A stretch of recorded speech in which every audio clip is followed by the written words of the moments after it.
Welcome to the Literary Titan podcast.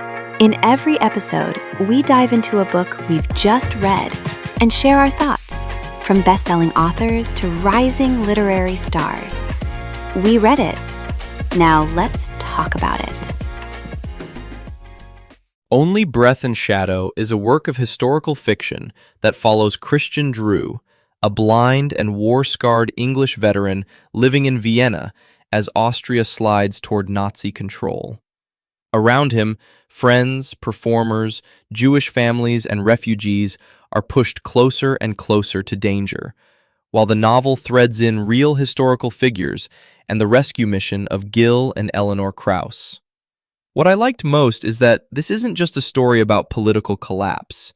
It's a story about moral vision, about who sees clearly when the world decides not to. What I admired first was the way author Andrew Tweeddale writes Christian's world through sound, smell, touch, and memory rather than sight. That choice could have felt like a device, but here it becomes the book's pulse. Vienna comes across in church bells, bakery yeast, diesel, cigarettes, cafe chatter, and the scrape of shoes on floors. And that gives the novel a lived-in texture that feels grounded rather than showy. I also liked how the prose can move from intimate to public in a few lines, shifting from Christian's private grief to a room full of casual prejudice. That contrast is fantastic, and I think it makes the rising danger feel less like a sudden storm and more like poison slowly getting into the pipes. I also found myself respecting the author's larger choices, even when they made the book heavier to sit with. Tweeddale blends invented characters with real history, including Paul Omontis and the Krauss rescue mission, and he clearly wants the novel to do more than entertain. He wants it to remember. Sometimes that gives the book a deliberate, almost old-fashioned seriousness, but I think that seriousness suits the material. The novel keeps returning to the idea that blindness isn't the worst human failure. Indifference is. That lands with force, especially as Christian moves from wounded detachment toward action, love, and sacrifice.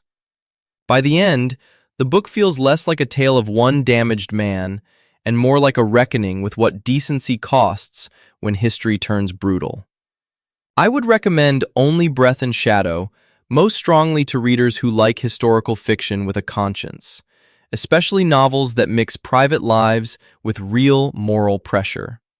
People who respond to stories about wartime trauma, Jewish history, resistance, refugees, and the cultural life of Europe in the 1930s will find a lot here. It also feels like a good fit for readers who appreciate fiction that is patient, reflective, and emotionally direct rather than slick. Thanks for joining us on the Literary Titan podcast. If today's review sparked your interest, be sure to pick up a copy of the book and experience it for yourself. If you enjoyed the episode, don't forget to subscribe, leave a rating, or share it with a fellow book lover. Until next time, keep reading, not just to escape, but to grow.